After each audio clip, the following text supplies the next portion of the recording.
पहलगाम हल्ल्याचा कट रचणाऱ्यांना कठोरात कठोर शिक्षा होईल असा शब्द पंतप्रधान नरेंद्र मोदींनी दिलेला आहे। तर एनआयच्या तपासामध्ये महत्त्वाचा साक्षीदार समोर आलेला आहे। दुसरीकडे सिंधू करार स्थगित केल्यामुळे बिथरलेल्या पाकिस्तानने अणु हल्ल्याची धमकी दिलेली आहे। तर धक्कादायक चीनने सुद्धा पाकिस्तानऐवजी यावेळेला भारताला प्राथमिकता देण्याचं धोरण स्वीकारलंय। बघूया। उन्हें न्याय मिलेगा, न्याय मिलकर रहेगा। इस हमले के दोषियों और साजिश रचने वालों को कठोरतम जवाब दिया जाएगा। पहलगाम हल्ल्यानंतर पाकिस्तान जागतिक पातळीवरही एकाकी पडलाय। पाकिस्तानातूनच हल्ल्याचा कट रचण्यात आल्याचं तपासात उघड झालं। परिणामी पाकिस्तानला आता कोणताही कांगावा करता येणार नसल्याचंही स्पष्ट झालंय। भारतानंही पाकिस्तानच्या नांग्या ठेचण्याचा आक्रमक पवित्रा घेतलाय। पीडित कुटुंबांना न्याय मिळेल असा विश्वास पंतप्रधान मोदींनी देशवासियांना दिला। मैं पीड़ित परिवारों को फिर भरोसा देता हूं, उन्हें न्याय मिलेगा, न्याय मिलकर रहेगा। इस हमले के दोषियों और साजिश रचने वालों को कठोरतम जवाब दिया जाएगा। बैजरान हल्ला प्रकरणी एनआयएकडून सुरू असलेल्या तपासात मोठा पुरावा हाती लागला। स्थानिक फोटोग्राफरच्या कॅमेऱ्यात दहशतवादी कैद झाले। दहशतवाद्यांचं क्रौर्यच यामुळे पुन्हा एकदा जगासमोर आलंय। झाडामागे लपलेल्या 2 दहशतवाद्यांनी पर्यटकांना घेरल्याचं दृश्य सुरक्षा यंत्रणांच्या हाती लागलंय। तर हल्ल्याच्या मास्टरमाइंडचंही नाव तपासातून समोर आलं। सैफुल्ला कसूरीनं पहलगाम हल्ल्याचा कट रचला होता। सैफुल्ला कसूरी हा लष्कर-ए-तोयबाचा डेप्युटी चीफ आहे। त्याला आयएसआयच्या अधिकाऱ्यांनी मदत केल्याची माहिती सूत्रांनी दिली आहे। हल्ल्याचा कट कशा प्रकारे रचण्यात आला ते बघूयात। 2 फेब्रुवारी 2025 रोजी सैफुल्लाकडून स्वतंत्र काश्मीरची घोषणा करण्यात आली। फेब्रुवारी 2026 पर्यंत काश्मीरला इस्लामिक राष्ट्र बनवण्याची घोषणा करण्यात आली। सैफुल्लाची अबू मुसा, इद्रिस शाहीन, मोहम्मद नवाज, अब्दुल रसूल आणि अब्दुल खालिद सोबत बैठक झाली। मार्च महिन्यात पीओकेतील मीरपूर खंबल भागात ही बैठक झाली। त्या बैठकीमध्ये पहलगाम हल्ल्याचा कट रचला गेला। 11 मार्च 2025 रोजी सैफुल्लानं मीरपूर पीओकेचा दौरा केला। सैफुल्लाची दहशतवादी संघटनेच्या म्होरक्यांसोबत बैठक झाली। मार्चमध्येच पुन्हा लष्कर-ए-तोयबाच्या म्होरक्यांची बैठक झाली। त्यात हल्ल्याची तारीख आणि अंतिम नियोजन करण्यात आलं। 18 एप्रिलला म्हणजेच हल्ल्याच्या 4 दिवस आधी लष्कर-ए-तोयबाच्या 5ही कमांडरची सभा झाली। त्या सभेतून पहलगाम हल्ल्याचा इशारा देण्यात आला। दहशतवाद्यांना आसरा देणारा पाकिस्तानचा बुरखाच यामुळे फाडला गेलाय। त्यातच भारताच्या आक्रमक पवित्र्यामुळे पाकिस्तान बिथरलाय। पाकिस्तानचे रेल्वे मंत्री हनीफ अब्बासीनं तर भारताला अणु हल्ल्याची धमकी दिली। भारतानं पाकिस्तानचं पाणी थांबवलं तर 130 अणुबॉम्ब भारतासाठी ठेवल्याची दरपोक्ती अब्बासीनं केली। उन्होंने कह दिया ना कि अगर हमारा पानी बंद करेंगे तो फिर जंग के लिए तैयार हो जाएं। ये जो गोरी, शहीन, गजनवी ये चौकों में सजाने के लिए नहीं हमने रखे हुए, ये हमने हिंदुस्तान के लिए रखे हैं। बाबा, ये जो 130 एटॉमिक हमारे पास वेपन है वो हमने सिर्फ मॉडल बनाने के लिए नहीं रखे हुए। पाकिस्तानच्या उड्या ह्या चीनच्या जीवावर सुरू असतात, पण चीननंही हात आखडता घेतलाय। चीनच्या भारतीय दूतावासातील प्रवक्ता यू जिंग यांनी कैलास मानसरोवर यात्रेचा फोटो ट्विट करून कैलास मानसरोवर यात्रा भारत आणि चीनला जोडते असं नमूद केलं। त्यामुळे चीनसाठी पाकिस्तान महत्त्वाचा नाही, तर आशियातील सर्वात मोठी शक्ती असलेला भारत त्यांच्यासाठी महत्त्वाचा असल्याचं स्पष्ट झालंय। सध्याच्या बदललेल्या राजकीय परिस्थितीत बलाढ्य भारत सर्वच देशांना वेगवेगळ्या दृष्टीनं गरजेचा झालाय। चीनलाही सर्वात मोठी असलेली भारतीय बाजारपेठ गमवायची नाही। त्यांच्या दृष्टीनं कंगाल पाकिस्तान गळ्यातलं लोढणं झालंय। एकंदरीतच पहलगाम हल्ल्यासाठी दहशतवाद्यांना मदत करणं आणि पाकिस्तानच्या जमिनीचा वापर करू देणं हे 2 मोठे गुन्हे पाकिस्ताननं केले। पाकिस्तानचा हा अपराध भारत कधीही माफ करणार नाही।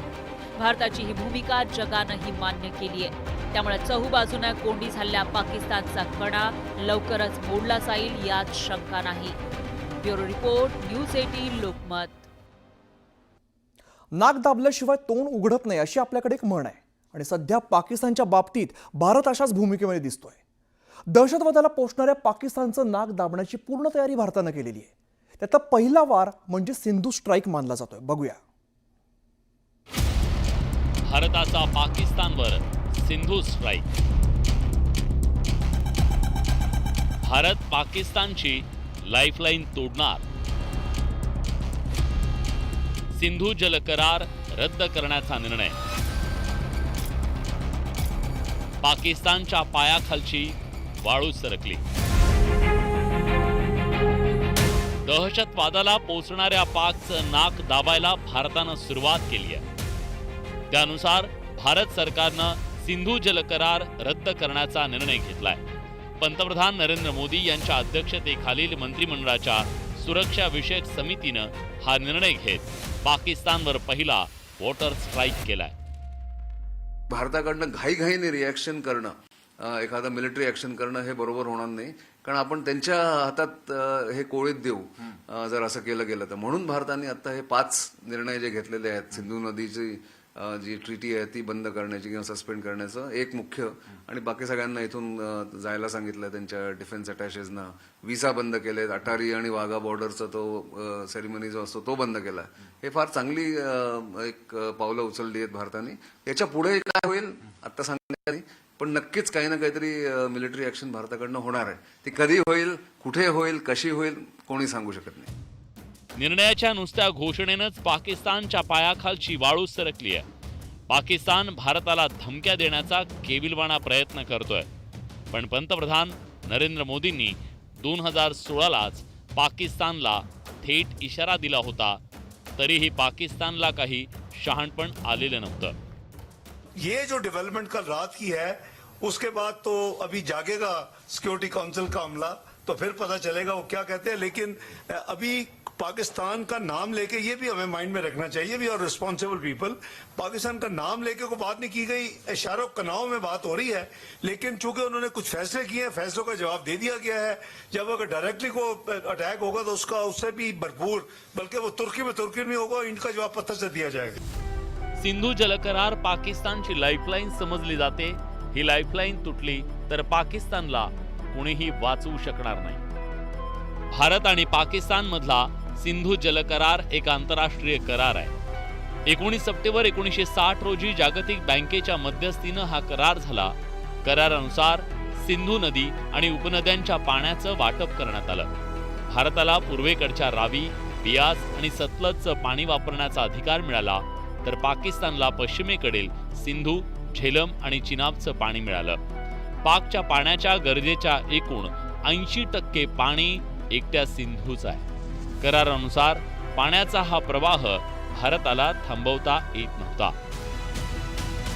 या कराराचं वैशिष्ट्य म्हणजे हा करार 1960 पासून कायम आहे. भारत आणि पाकिस्तान यांच्यात युद्ध झालं, तणावाचे अनेक प्रसंग आले, पण त्या काळातही त्याचं पालन करण्यात आलं. पण भारतानं सिंधूचं पाणी अडवून धरलं तर पाकिस्तानवर त्याचे गंभीर परिणाम होऊ शकतात. कारण पाकिस्तानची 90% शेती सिंधू नदीच्या खोऱ्यावर अवलंबून आहे. पाकिस्तानच्या GDP मध्ये शेतीचं योगदान तब्बल 25% इतकं आहे. पाणी थांबवलं गेलं तर पंजाब आणि सिंध प्रांतातील लाखो हेक्टर जमीन कोरडी पडेल.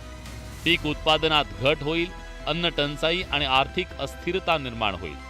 कराची, लाहोर, मुलतानसारख्या शहरांमध्ये पाणीबाणी निर्माण होईल. पाण्याच्या कमतरतेने मोठं सामाजिक आणि राजकीय संकट उभं ठाकेल. पाकिस्तानच्या वीज निर्मितीवर त्याचा परिणाम होऊन पाक अंधारात लोटला जाईल. त्यामुळे हा निर्णय पाकिस्तानच्या पायाखालची वाळू सरकवणारा ठरू शकतो. करार रद्द करणं आंतरराष्ट्रीय कायद्याच्या दृष्टिकोनातून गुंतागुंतीचा मुद्दा आहे. कारण दोन्ही देशांनी एकत्रितपणे बदल करणं आवश्यक आहे. एकतर्फी कारवाईमुळे पाकिस्तान याला युद्धाची घोषणा समजू शकतो. त्यामुळे पुढच्या काळात या निर्णयाचे गंभीर परिणाम आपल्याला दिसू शकतील हे नक्की. Bureau report, news 18 Lokmat.